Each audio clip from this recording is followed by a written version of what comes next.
Thank you very much. I don't know if you're aware that there's a general feeling around the country that the country is being governed from Glenties this week.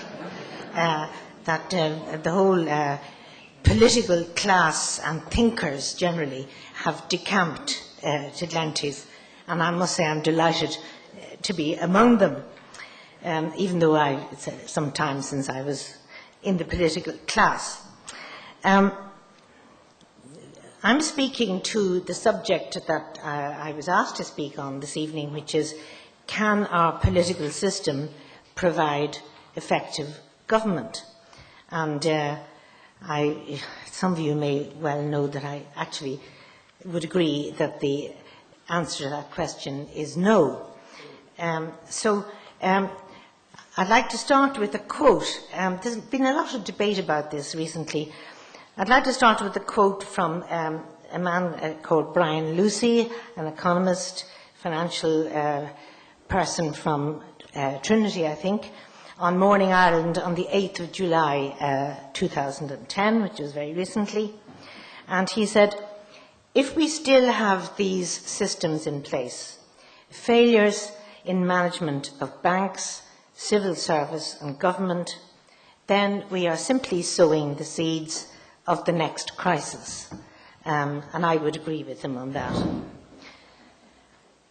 The last time I spoke at the McGill Summer School, it was a very young summer school, and Joe Mulholland was only getting into his stride really at that time.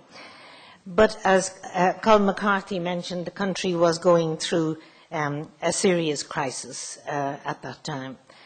It had at that time the added burden of considerable violence and serious problems in the north of Ireland. To get back to the economic area, that was one of the many economic slumps that Ireland has so-called enjoyed in modern times. And we can, if we listen and we hear history and we look at what's happening, we can see that each and every one of these crises was either fully caused or seriously exacerbated by our own actions, by the actions of our governments of the time. In recent times, Patrick Honohan, as well as Messrs. Regling and Watson, who have been referred to several times this week, they firmly identified our own government failures as causing the bulk of our current problems. The myth of the Lehman Brothers has been decisively debunked. And if you'll bear with me, I'll quote something from the Sunday Tribune with apologies for unladylike language in it. The editorial in the Sunday Times on the 13th of June, just after the Honohan and Regling and Watson report, it said, that well-known socialist Bertie Ahern has kept his head down since the banking reports were published. He knows who's to blame. In an interview in October, he was very specific. It was the collapse of Lehman Brothers that did the real damage to the Irish economy. Quote, "That decision will, in history, be written as the biggest mistake that the American administration ever made, because Lehman's was a world investment bank. They had testicles everywhere." Sick, that's a quote. There are very many people who have recorded our history of post-war history of slumps. Dan O'Brien calls our record the slump, sore slump, post-war economic history of Ireland. And he's not the only one to have described the staggering process of Irish government. I'm reminded, of course, by one of the things that Joe Mulholland wrote in his very interesting forward to the McGill Summer School description of this week, that in 2016, Ireland will celebrate the 100th anniversary of the 1916 Rising. And I'm quite sure Joe is already thinking of what is going to happen in McGill that year. But I wonder, as I contemplated 2016, will the elephant in the room still be ignored? Will the leaders of our country in that year still have been elected under the same outdated system? Will they still have managed to avoid the job which is crying out to be done, which is the abolition of multi-seat proportional representation and its replacement by a modern, efficient system worthy of a good European democracy? Will we still have failed to undertake that reform of the Republic? And I think that the title of this week's discussions and debates, which is Reform of the Republic, is very apt. But let's face it, we can't reform the Republic unless we reform the very essence of how people who govern that Republic get to where they are. The hard part for lawmakers is to reform themselves. You know, it's easy to make laws about new governance of banks, new systems of organising this and that, new regulators, all of that. That's relatively easy for politicians to do.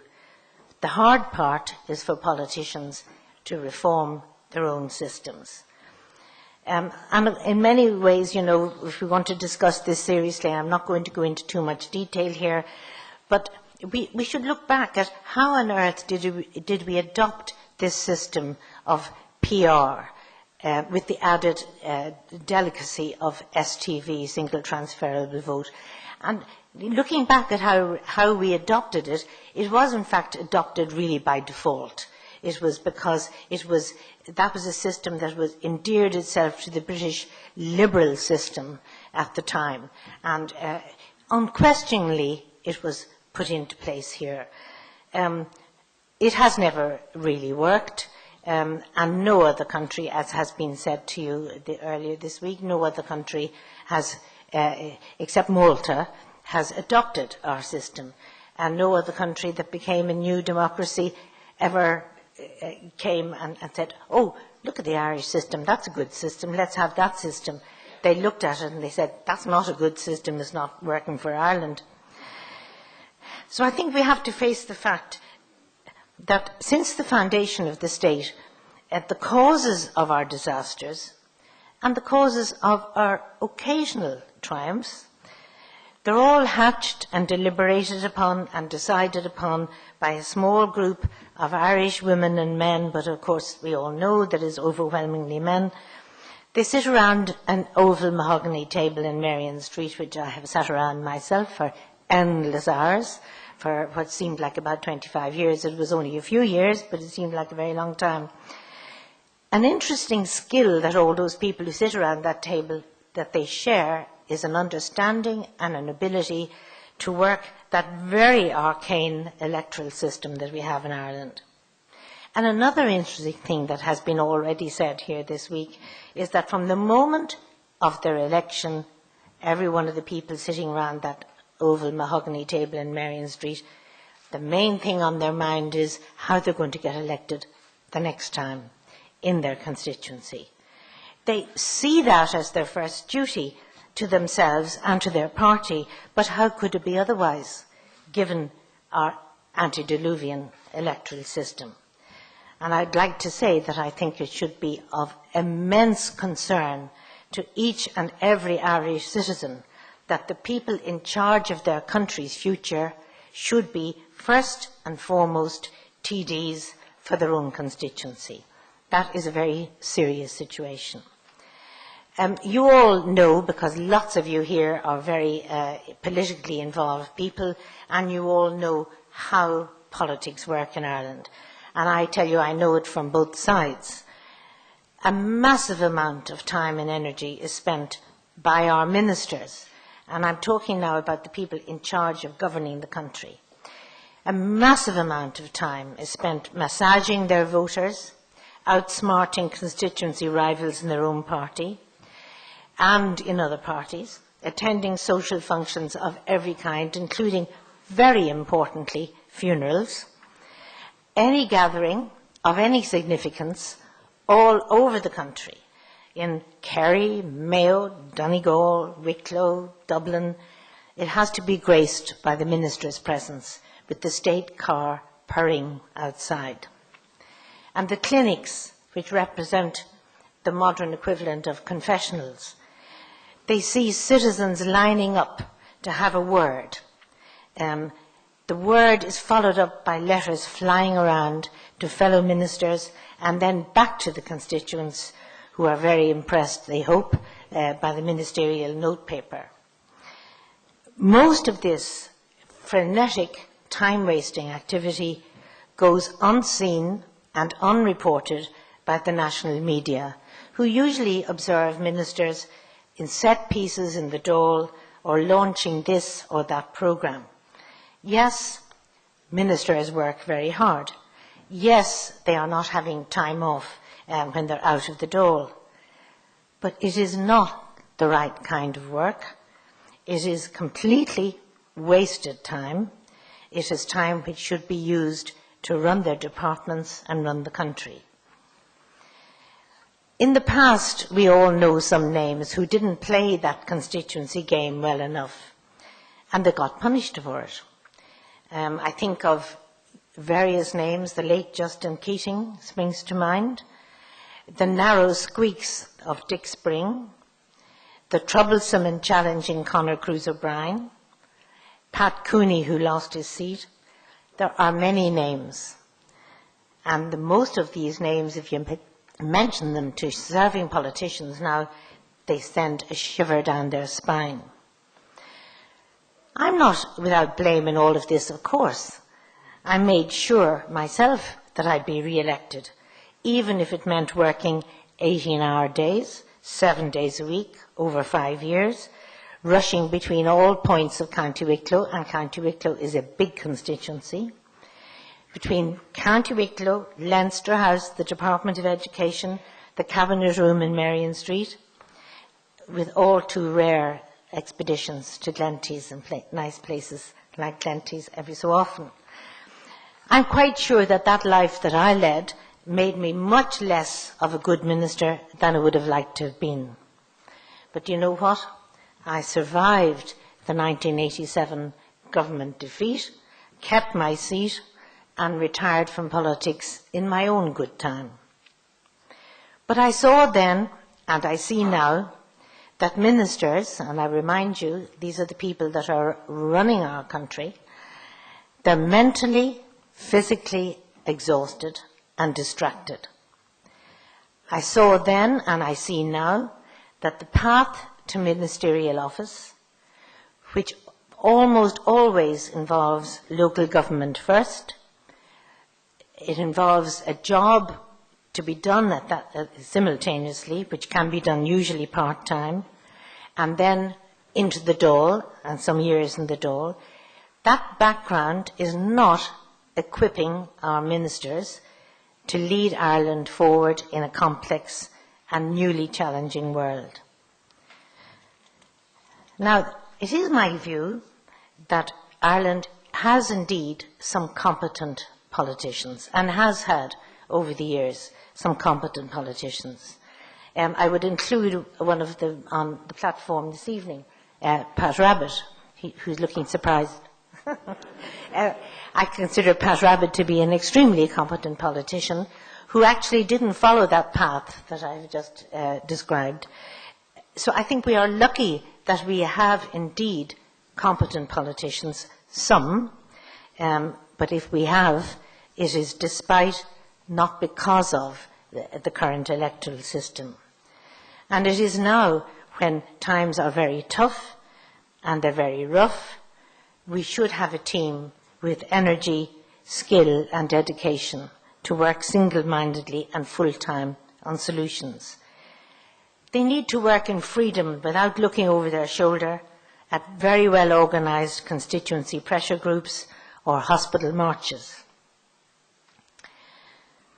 As well as this current crisis in the economic and fiscal scene, we are plagued with other unresolved national deficiencies. And they are truly scandalous. We have a health system which doesn't work. We have disastrous public transport all over the country.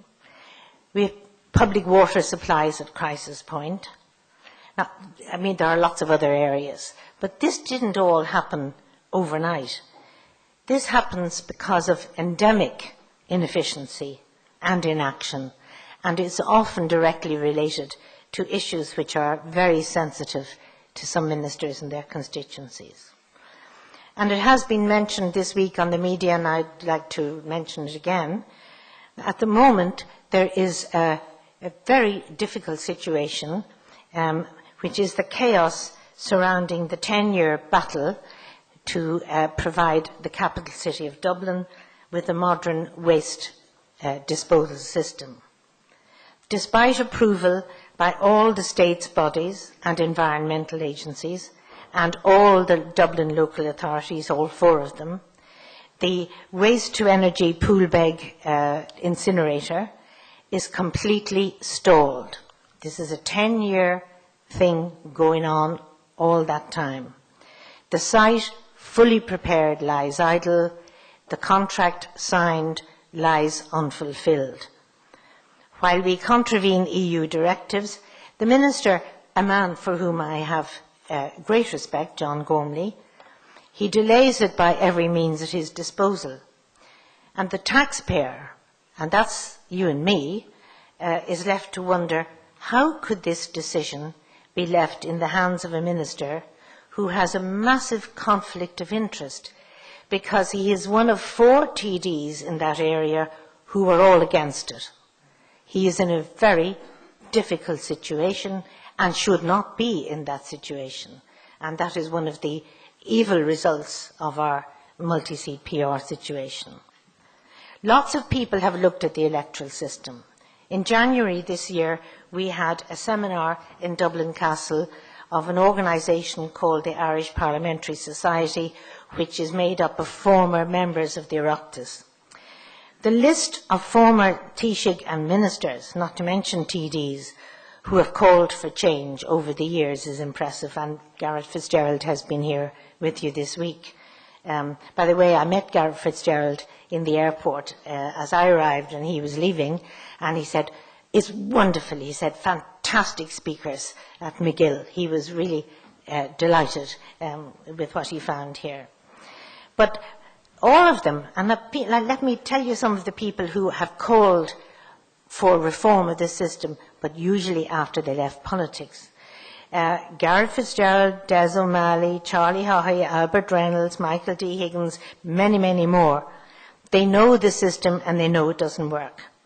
Now, currently serving TDs are very circumspect about criticising the system because their constituents might take a poor view of them giving out about how they have to spend so much time dealing with them. And that's why I'd like to say a few words of congratulation to Noel Dempsey. Noel Dempsey, who I know has spoken here and has been very forthright about the electoral system, he does so despite the fact that that's not an easy thing for a serving TD or minister to do. And at our meeting in January of the former members, Noel Dempsey spoke equally forthrightly. Now, I'm not going to go into the alternative systems that there are on offer. All over Europe, there are systems which work very well for those countries and which do not involve the kind of nonsense that goes on in Ireland. But I just mentioned a couple of things that should happen. We should have a list system which would bring distinguished people from outside politics into government and into ministerial office. We should have a system where a minister who is put in charge of an important office of state should have to live and work where his job is and should not be commuting all over the country elsewhere. Local government should be precisely that. It should be strong, local, and with powers unlike, and any people here who serve in local government will know that we have an emasculated charade, which is what we have now. We do not have local government. and it should be divorced from national government. So the Dáil should be a place with much smaller numbers of expert people, willing and able to discuss and dissect legislation. They should be elected from a much smaller numbers of very big constituencies using a list system, because we are a very small country. We need a small expert government, a small national legislature, and a proper local government which works. A final word, I'd say just before I finish. I'm very disappointed with some of the academics from the political departments of our universities. I had hoped that over the years they would be in the forefront of calling for electoral reform. And instead, they seem to be happy enough with the system we have, and they talk about not rocking the boat, that we can do other reforms without a reform of the electoral system. Well, with respect, I say to them, they haven't seen the reality of what goes on. They should really be in the system and see the effect of it on governance. Now, how to achieve change, that's the real challenge. McGill does a wonderful thing. McGill provides a forum for really good debate on important issues in this country. The only way I see for a new electoral system to come about is from a civic society, a new civic society, which will lead the charge, which will call for the debate, which will put out the expert reasons for doing it. If enough people became energized on this issue and started to mobilize support across the country, then the political establishment would have to take note. With respect to Noel Dempsey, he mentioned that there was going to be an electoral commission looking at this. Well, you know, sorry, Noel, well, we've had enough of electoral commissions from within the political system. There's a joint Oireachtas committee looking at electoral reform. When you all know about turkeys voting for Christmas, it won't happen that way.